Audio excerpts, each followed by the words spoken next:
We'll wait another minute and we'll get cracking.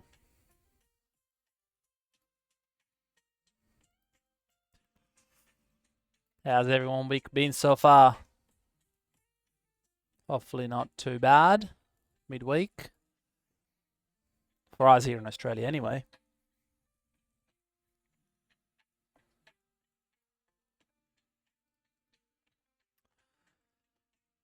Let's go, let's go. Daza in the house. G'day, g'day. Pretty green. Yeah, we can't complain. It's been actually quite nice over here in Queensland, Australia, where I am. So not too bad so far.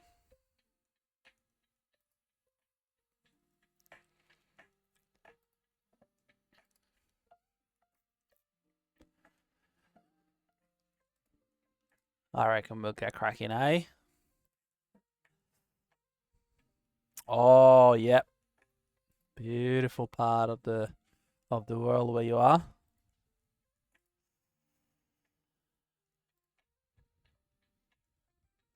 Let's get cracking.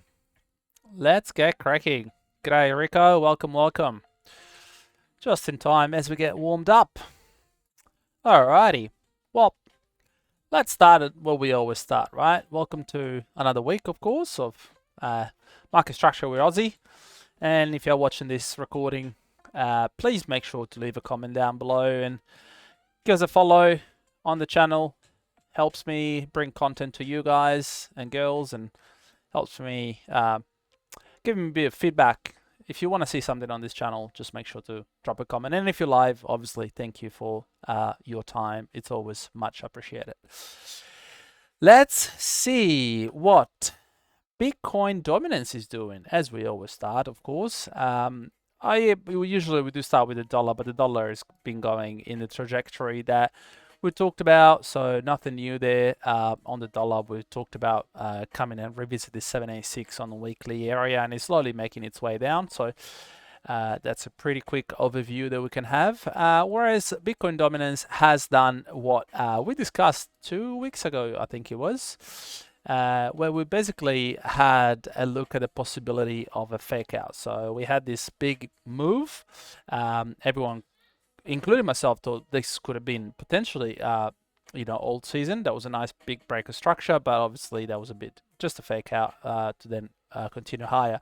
This big wick came into a monthly candle, which we'll have a look in a second, and there was hope that this would be the reversal, but it wasn't. We had another fake out, and now the structure is obviously broken. You can see there was another small fake out there. This was the daily structure we were looking at. There was just a fake out, basically in all weeks, and now we have officially closed higher. And my prediction, which is now been for I guess a few months really, is that we will revisit this monthly candle quite extensively. So we are very much in a higher time frame, of course. This monthly candle was back in 2020, big buy to sell move, and we are now starting to make its way well and truly into the 50%. Now, expectation personally, we will see a 67 to 70% at the very least. I wouldn't want it to be going any higher, because that will means that a lot of money goes into Bitcoin, sucking up liquidity from all the altcoins around, of course. But there is also a possibility that we might revisit some of these weeks. So expecting reversal, like you can see here, it's probably around the 65 to 71. We're at 65 now, so I do think we'll go a little bit higher still. Just to wait and see in terms of alts. Very important chart that we should always look at before making any leverage trades, right? So in terms of spot, because we are so close to the top, obviously there's still a little bit of potentially up for the Bitcoin dominance. And when I mean top, I mean Bitcoin dominance top. We are also potentially very much nearing the bottom of many alts. So obviously inverse correlation between dominance of Bitcoin and altcoins. So this chart goes up, altcoins usually tend to go down. So this has been a really good time to stack some altcoins, which we obviously have. G'day Rico. We have been calling out in GTG, of course. So Bitcoin dominance, very important break on the weekend. It was on Sunday for us here in Australia, which Monday for the US. This candle was quite important for it to close and confirm that we will likely go higher. And obviously, ETH BTC, you can see we drew this chart back on early May, so it's been a couple of months and it's pretty much respected. Aside from the timeline, you can see the levels have been respected pretty spot on. So we came back basically to revisit some of these imbalances, which was the first one here. We took out the liquidity, and now I'm expecting some sort of potentially revisiting this imbalance down here before equal highs get taken out, and then potentially, hopefully, a continuation higher. But that will obviously depend on what we just discussed on Bitcoin dominance. So this is at a macro perspective where my head is at. This was a very promising candle for ETH BTC. Clear manipulation there for a continuation higher. So I wouldn't be surprised if we see the pump for ETH BTC coming up very shortly. So I'm expecting some sort of reversal, temporary reversal, mind you, very, very soon, potentially today for the US or tomorrow, in the next few days anyway. So I am expecting this chart to do some sort of movement similar to this. Okay, a V shape. Let's have a look at Bitcoin. We talked about it with Greeny. He was looking also at some shorts, and I said I'm also looking at shorts. We were looking at similar area. My only call out was I wanted to see this equal highs taken, and we obviously went above and took it, and now we're playing off a really important area. You can see this was the start of the buy to sell move, so where the entry or the black line is, you can see it right there. We hit it pretty nicely, and the 4 hour, which was the last buy before a big drop down, got mitigated perfectly. So I would say this is, for me, a sell in terms of leverage as well. This is on a 4 hour, mind you. So if we actually do end up going into 15 minutes, you can see, and let me just turn off some of this stuff here, testing there. So you can see this was the setting which we will discuss in the chat, which is still valid, but this entry is probably nicer. So if you're watching this live, I would probably say you can attempt a short from this level, keeping risk quite tight, just above the AA6 of the whole move, which would be basically from up here to down here. Sorry, apologies. From up here, so from the 17th of June down below the recent low. But if you want to be a bit more precise with your entry and you don't mind giving a little bit of room to the market to really give you some sort of confirmation, what you want to see is you want a 5 minutes close below this level, which is why I haven't called it out yet. Ideally, we will see some sort of break or structure from this level. So this being the structure right here, and we will see some sort of, let me draw it right here. So continuation, retest, and then we can enter on the retest, and then that will be the sell. So that will be the ideal scenario for a short, because we haven't really broken structure just yet. We've been going up. You can see high, high, high, higher low, higher low, higher low, and obviously higher high now. So until we see some sort of break or structure with either lower lows or lower highs, this is just a bit of a guessing game at the moment. So I would say if you are really hungry for risk, this is potentially a sell here, minding you that I probably don't recommend. Not probably, I don't recommend it because we haven't broken structure yet.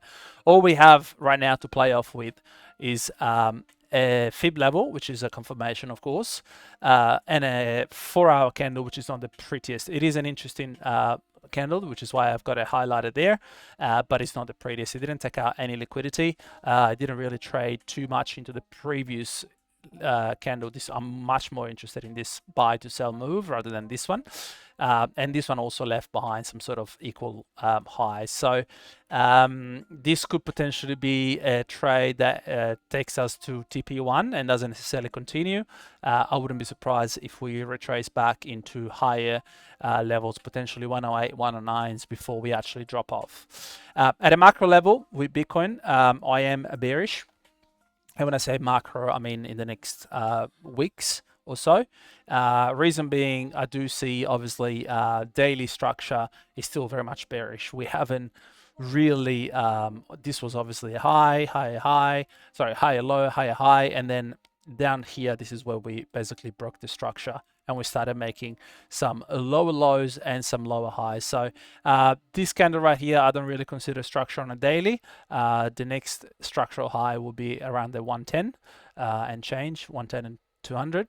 So there is a strong chance that we revisit this week and then we continue lower potentially. And at a fib perspective, it will make sense as well. As you can see here, I did leave this fib right here basically from the week to week. For a short, it will take us into a 272414 negative, that is, area of 93 to 95k, which conveniently, as these things do often, takes us into a beautiful order block right here where there's a lot of indecision in the market. So we have buyers, sellers, up until obviously the buyers take control and the market decided to move up. But I do expect some sort of revisit of this level with time. How sharp or how aggressive the movement will be, I can't tell you just yet. Of course, we often see that this kind of moves might take place over a certain period of time. We have seen recently some pretty slow price action down for big explosive up. So who knows? But for now, just know that my bias is bearish in the long-ish term. Obviously, in the longer term, I'm still very much bullish. I do think we'll see some all-time high in the next coming months and months and months. But I do also have to flag this massive liquidity trend line that has been forming since August 2024, of course. And as you know, if you follow this channel and if you follow my calls, you know that when I see the liquidity trend lines, all I wait for is for them to be taken out before we move higher. So I would love to see Bitcoin going below this level, below 80s again, filling up a lot of this liquidity, grabbing a lot of this liquidity, and obviously getting all the energy that it needs to then explode back up. So we'll have a look in a second at the next chart. But this is really kind of my macro perspective into the shorter term and also in the longer term. So you can look at it, obviously, like I said, you can look at this first sell that it's on the chart right now. This will be very much a scalp, in my opinion, but it could still work. But if you want an optimal position, maybe just wait for these equal highs. This will be more of a swing. So scalp right here, if you're a scalper, you could potentially be active, and yeah, otherwise just wait for this nice candle up here, which I can see 1 hour right here.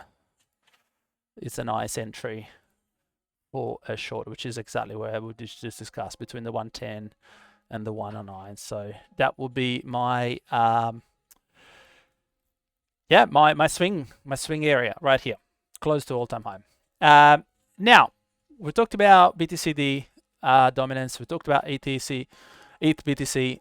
We talked about Bitcoin, but many people are not, or say almost nobody on the timeline is really talking about the CME chart, so the futures chart of Bitcoin.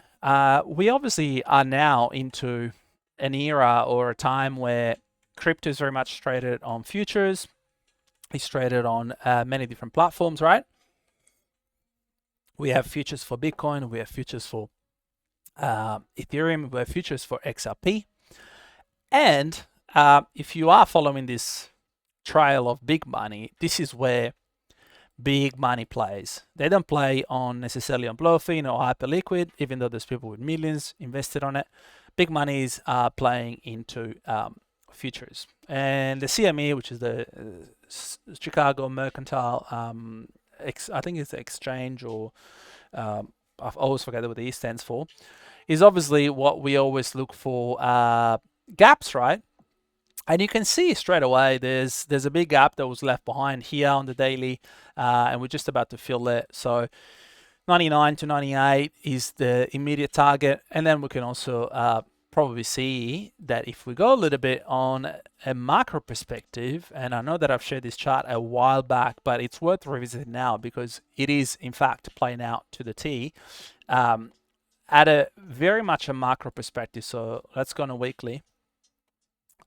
This is basically Bitcoin played in futures form. So we had a massive Elliott wave with the wave impulse 1, 2, 3, 4, and 5. You can argue that this was a 3 and this was a 4. So if there is a 4, we're still going to come down. Doesn't matter if you are going to look at this as a 3 or a 5. The reality is we are still likely due for a correction.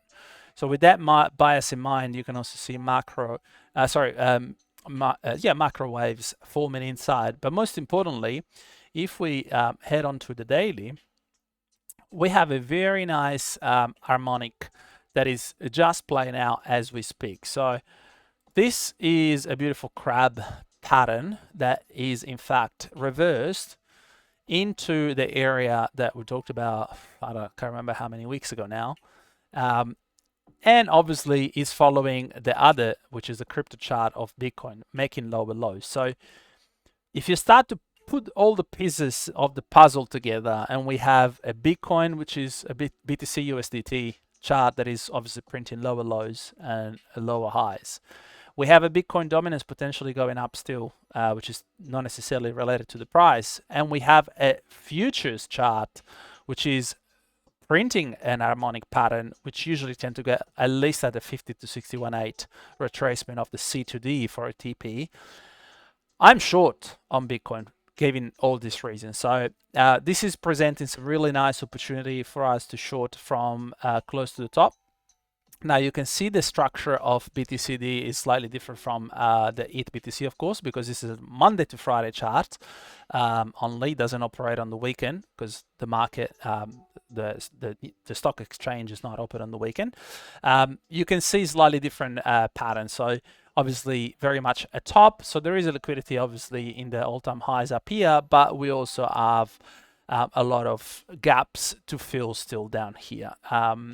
Which makes me more confident into my short bias, and I will be looking for shorts. And if you really want to be super nerdy with which is sometimes like to be with my harmonics, this is potentially another harmonic pattern forming right here, and this is a butterfly pattern which would take us potentially into a new all-time high before dropping, and I'll show you what I mean. So if I do A to X right there, and butterfly goes between the 127, the 1414, sometimes 1216, sorry, 1618. So we could see some sort of reversal from here, potentially, right? Potentially. But mind you that harmonics, I think I've explained in the last video, I don't like taking setups based on forming harmonics. I like to take them off formed harmonics, meaning I want to see where this ends up first, because often they fail. Not often, but sometimes they fail. So I hope you can understand and let me know in the chat if it makes sense. This is my bias on BTC. So we put together a bias going from the dominance first, then we looked at the obviously altcoins, and then we looked at the crypto chart for Bitcoin, and now we're looking at a futures chart. So this is how we form a bias. We don't just look at any chart and we just say it's bullish or bearish. When it comes to an asset that is obviously traded into futures markets and big money players, we need to make sure we take into account those markets as well before making what effectively is an informative decision, or at least a bias. Does it make sense? Let me know in the chat.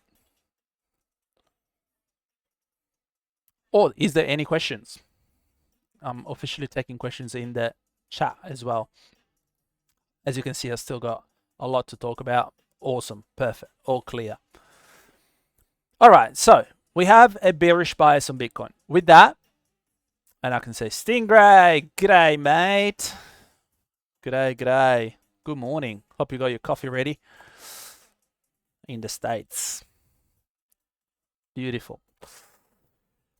Now, we have a bearish bias on Bitcoin, which means, of course, that Daddy Bitcoin is going to give us a bearish bias on many of our favorite altcoins. Therefore, I'd be looking for shorts. Now, ETH is a little bit different in terms of structure. You can see, right, like the structure is quite different. We have low, low, low. Here we have high, high, high, and now we printed a low. There is a fair bit of liquidity. Still, let me just change this song. It's horrible. Sorry, the background is just doing my head in there. That's a bit better. Equal highs, you can see them. 1, 2. What do we like to do? We like to wait for equal highs to be taken out, because equal highs are liquidity. You can see we've taken out this trend line coming down all the way. Great, we've broken above. Now I want to see if we can retrace into this, even with just a quick into these kind of levels. And that will make perfect sense even at a slightly lower time frame, so 4 hour. We've got some fair value gaps here. We've got obviously equal highs up here, and we will be at a 50 to 61.8 retracement of the high to the low. So this is a trade that I would really like to, in fact, I've got a limit set up. This is a trade that I would like to take. And I'm happy to be stopped out, and I'll potentially even re-enter if I need to up higher. But this is a really cool level.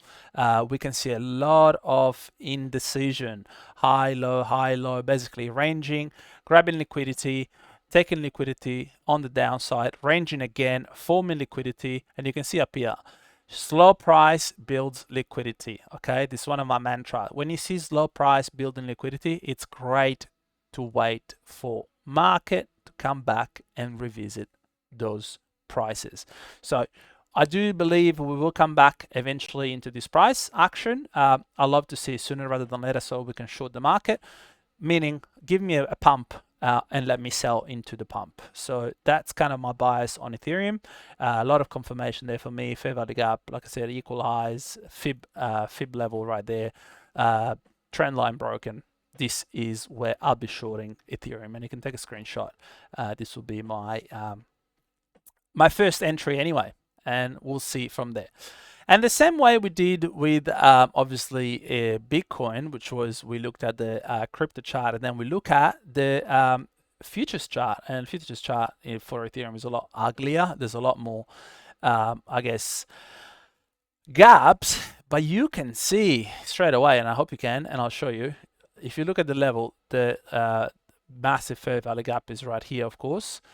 And look how big this gap is on the futures chart. It's just massive. So this area right here, we will see, and we will definitely short, attempt to short when we come back in there. But it is obviously a massive magnet for Ethereum.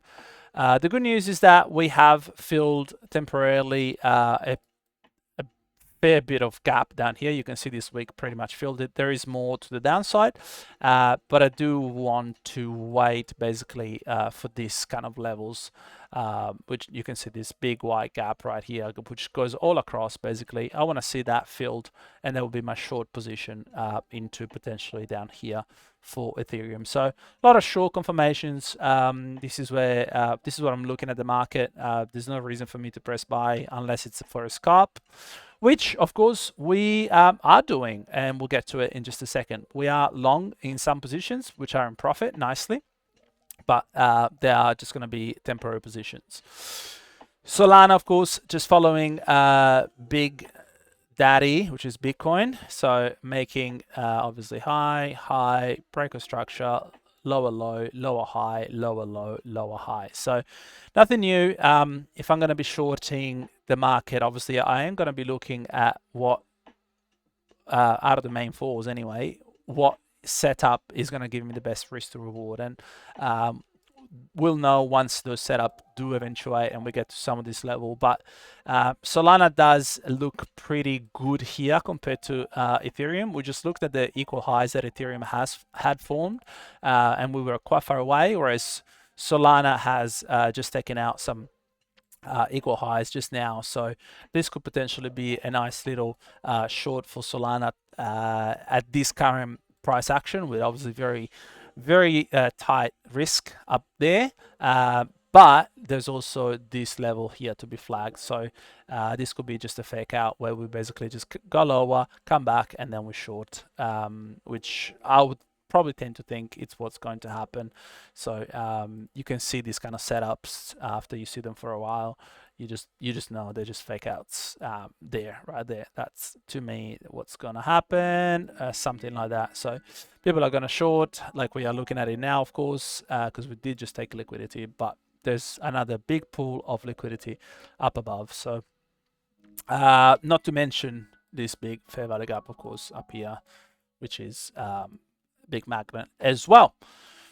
So let's have a quick look at XRP. XRP did miss our setup, which we talked about ages ago, by not much, unfortunately, but it is what it is. We were talking about this range being obviously consolidation down here. Looking at this candle, we missed that setup. We would have been in profit straight away pretty much, because that was a very big move.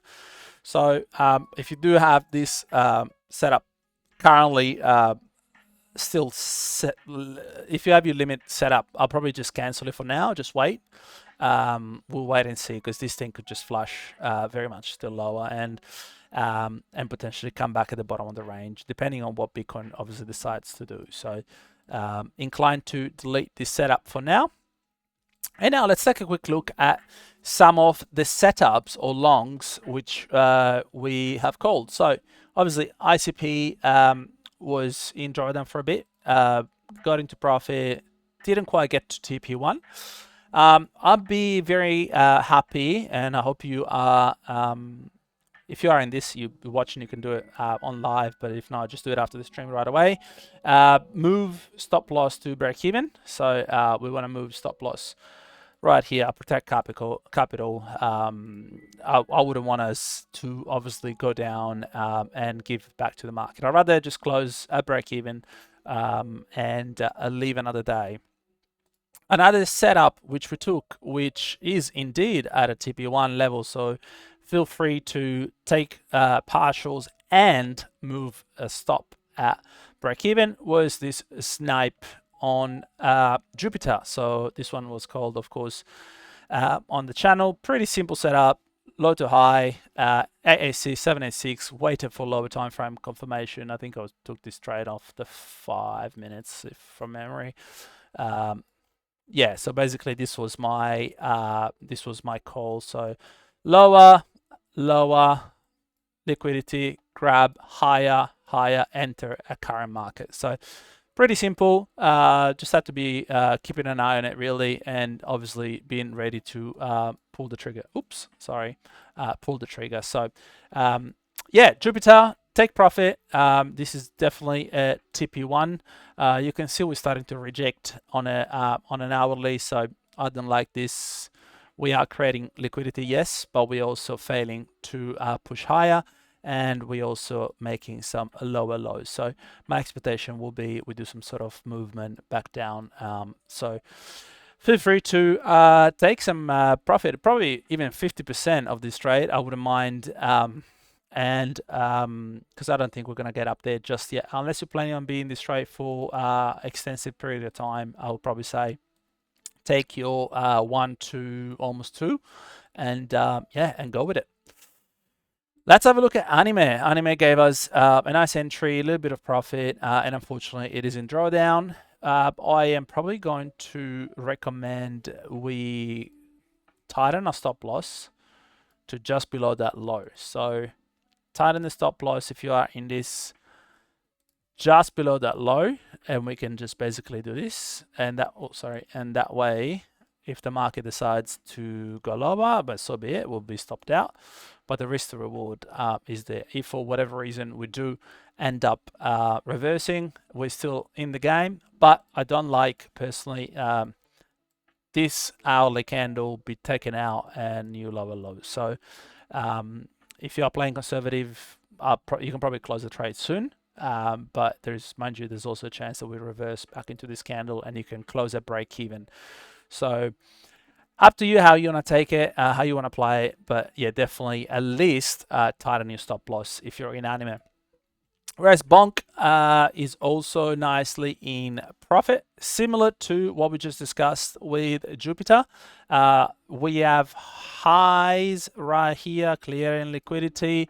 We have failed to grab them. Yes, there is nice imbalances up here, but it's quite clear we have failed to reclaim that level. And on the 1 hour, I just saw as I was zooming in as well, similar to Jupiter, basically we are making lower lows and lower highs. So sure, this could be some sort of flag and then we end up moving higher. But if you do decide to play flags and whatnot, I say keep it nice and tight and perhaps use stop loss trailing. I wouldn't necessarily say from here that this will be probably too tight. There's a chance that we'll come back and revisit this imbalance right here, but at least do it from this level right here, which was the last week before we obviously created that big imbalance right here. So if you're in bonk, profit, take profit. This looks like already almost a 1-to-1. So, but definitely move your stop loss. And yeah, somewhere there, I'll be happy to sorry, not kilo, right there, stop loss. Right there. So, Farcoin, unfortunately, we didn't quite get to TP, but still a pretty good trade. If you ask me, that we pretty much sniped at. We had a very small amount of drawdown. We tapped below the 886. Entry was pretty good. It was below the 786. And now, just like the market, overall market, you can see, unlike Bonk and unlike Jupiter, we have actually made some higher highs, which is nice. So now the real question is, do we come back here and start making lower lows? So when I see trades like this that are so close to my TP, I'll probably say take at least 75% out here at this current level. And if you want to leave a runner, sure, leave a runner. But this is a good TP3.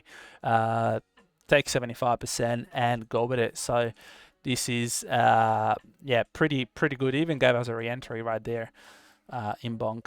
That would have been a nice snipe. So yep, up to you how you want to play. You can leave a runner, of course, and if you do, make sure you leave your stop loss below here. But definitely take profit. Grass, similar to I think anime, you can tighten the stop loss, keep it a little bit cleaner. If we do decide to go lower now, of course, at least we have a much tighter stop loss and risk, better risk to reward, but we're minimizing the loss. What I don't like about grass currently on the hourly is this big liquidity forming that we're doing right here. So I do expect grass to come back lower and grab the liquidity. So yeah, once again, if you want to close it, not the worst trade to close. We are basically just below entry.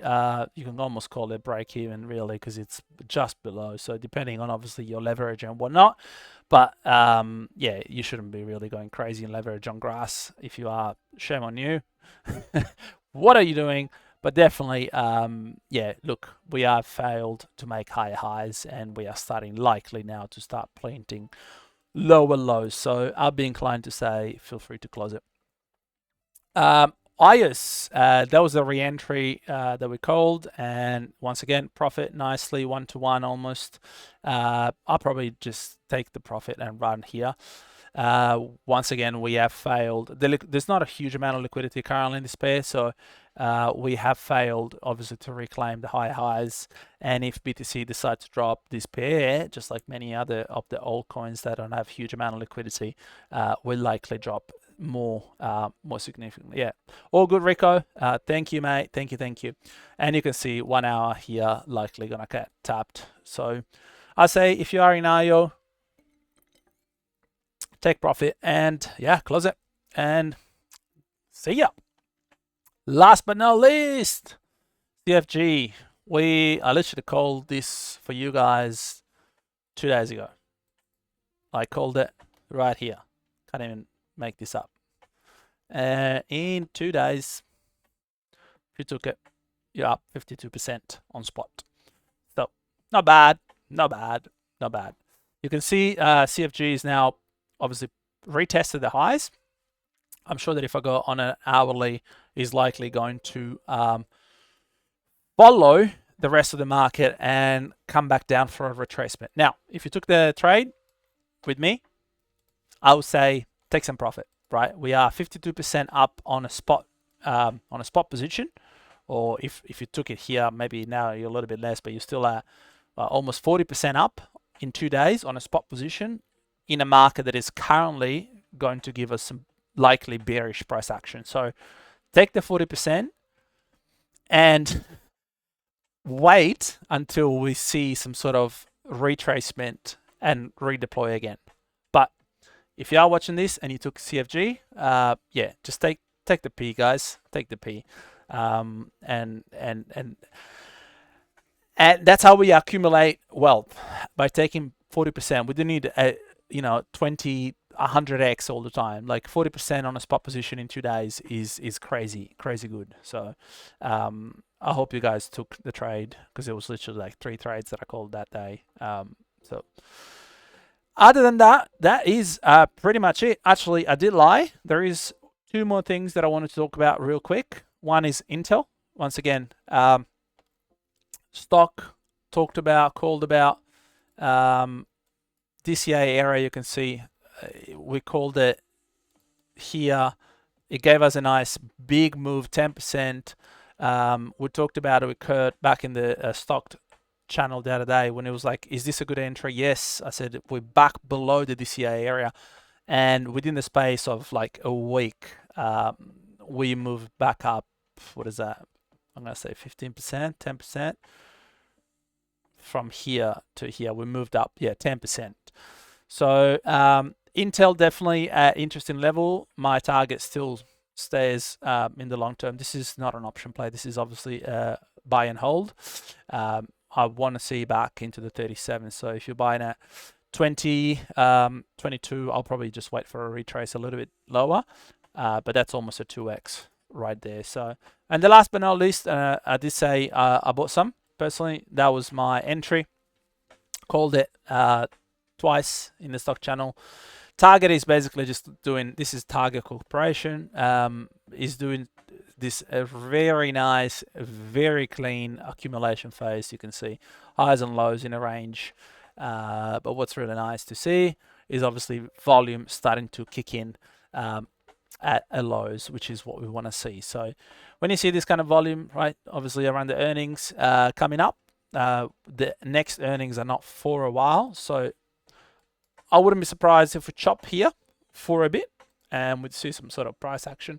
Maybe take some of the highs, take some of the lows, and then eventually around the earnings, which are here, we explode up. So personally, I have started DCA into Target. So I've opened up a position into Target at these prices currently, and every time it's going to go below, I will keep adding to it, because I do think the upside for this is still quite silly. You can see Target for me is coming back into this area at 147, so pretty good. I want to see coming back obviously into this level of volume right here, which would obviously be somewhere here as a TP1. So that will be my TP1. Yeah.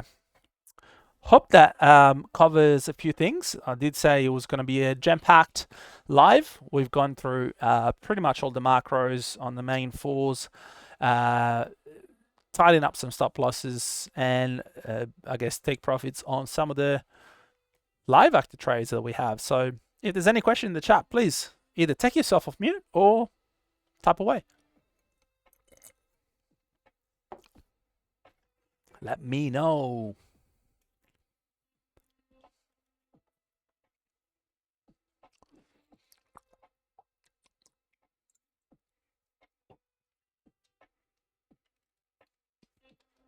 No worries, no worries, no questions. Kiwi Gold. All good, fam. All good. Same, same. Thanks, Jimmy. You beauty. No worries. Yep. So just be patient and just wait until those setups come to us. Bitcoin, of course, is going to be very much dictating some of the most of the market in terms of crypto, of course. And yeah, we'll see. So, but live trades, if you want now, there is a scalp available there. Would I DCA out? You mean? No, I would not DCA into Bitcoin. No. Definitely not. I wouldn't DCA. Like DCA into Bitcoin is something that you do either if you have so much that you just DCA in, like big whales do. Your obviously Michael Saylor, your Robert Kiyosaki, all about size. These guys buy hundreds of thousands, if not millions and millions at the time, and it does make sense because they've got so much disposable capital. But if you're going to DCA at these levels, no, it's this better place for me to do than DCA into Bitcoin at these prices. DCA into Bitcoin is something they're definitely going to do back into a bear market once BTC retraces down inevitably 50, 60, 70, 80%, depending, which will happen in my opinion. If I go back on a weekly chart, this is my macro on Bitcoin. So you can see here, I wouldn't want to DCA here. It's like saying, would I DCA here? Would I DCA here? No. I want to DCA down here, right? So you tell me in the chat, Lars, does it look to you like we are more somewhere in here or somewhere down here in BTC? What does it look like? Yeah, of course. We're nearing the top, right? We're making all-time high, so there's no reason for me to go and DCA into Bitcoin right now. I will DCA into alts, which are effectively going to appreciate much quicker, much faster than BTC once the altcoin rotation does go up. But the ultimate goal, once those do appreciate more than BTC, I am going to transfer back into BTC. So that is my strategy. Accumulate alts, and then pretty much all of the alts that we just talked about, which I noted, I don't even have many of these into spot, to be honest. There's only a couple here that I have in spot. Once they appreciate, I will then eventually transfer them into Bitcoin and get some Satoshis. But yeah, this is my macro perspective on Bitcoin. So time fibs, I'm looking at this 28th of July time, which is really next month, a month from now.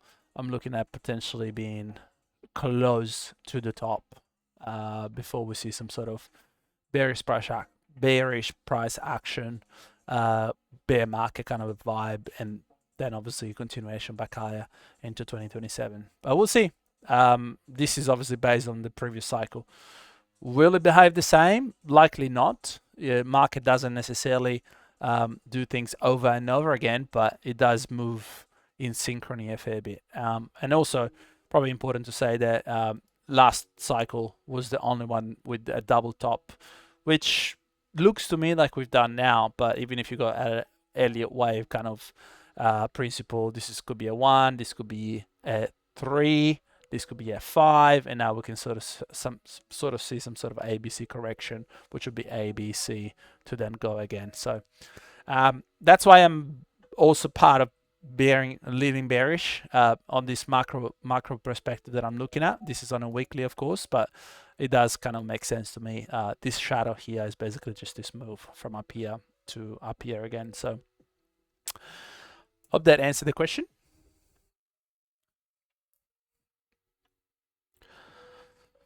But I will happily DCA in other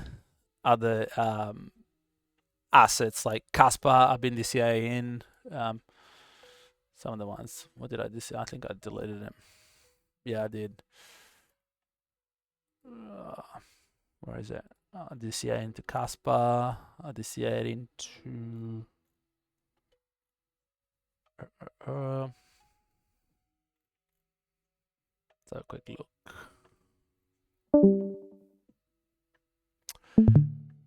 With a smaller account, you wouldn't advise to hold any spot. No, quite the opposite. No. Sorry, I must have not explained myself accurately. So Kiwi Gold is asking in the chat, with a smaller account, you wouldn't advise to hold any spot? No, definitely I do. I just wouldn't advise with a smaller account to be buying Bitcoin at these prices. You are nearing an all-time high with Bitcoin. It makes little to no sense to go and buy Bitcoin when it's an all-time high. You want to be buying things at an all-time low or close to a low or at a low. Like there's no low here. You basically at the highest it's ever been. So I wouldn't want to buy something at a premium. That's called FOMO. It's not called investing. If I am going to be buying something, I'll be interested in Uni, for example. This is a great DeFi project. Is it at like the all-time high was at $20? We are 7. Like I was accumulating here in the 4s. I would want to be buying things like Curve. Potentially is going to give us a nice re-entry down here. And once again, I called it out. Like Curve is a great project, lots of money stacked into it. You can see all-time high. This is where we are. So this kind of project makes sense now to accumulate into, like AI, like even what is it? Render, is it? Why is it not here? I must have it on a different one. But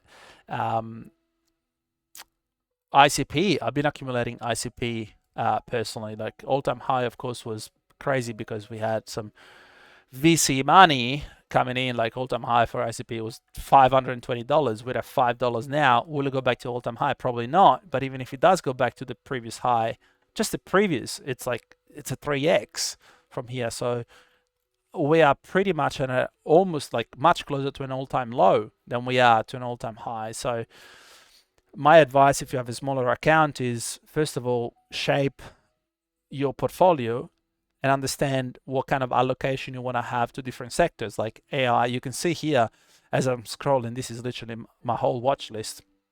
I've got different things like ISO 222. This is a narrative, of course, for banks and institutional money. I've got main caps, things like obviously Casper. Like I've been accumulating. We've called Casper. Literally, I've given you Casper on 14th of June. I called it, and we tapped it to the T. Like this was like, look at it. It was a double layer fib called. If you bought spot at 6 cents, like, and you're already up nicely in a few days. So these are the kind of projects that you want to accumulate when you are closer to the low. And even like Link, something like Chainlink, which has an insane use case. You are basically much closer to a point of accumulation than you are to an all-time high. Like all-time high was at $30. You have the opportunity to buy a relatively safe project within the $10 to $13. Like the chances of Chainlink coming back into the 24s are pretty high, and that's a quite safe, like 2x, which for a small account, it's not bad. Thanks, Jimmy. Thanks for tuning in.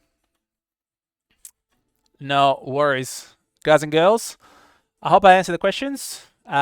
If there's no others, I am going to give you all some time back in your day, night, morning, wherever you might be. And obviously, if you are listening to this, thank you for sticking it with us. And I'll see you guys next week for another episode. Thank you.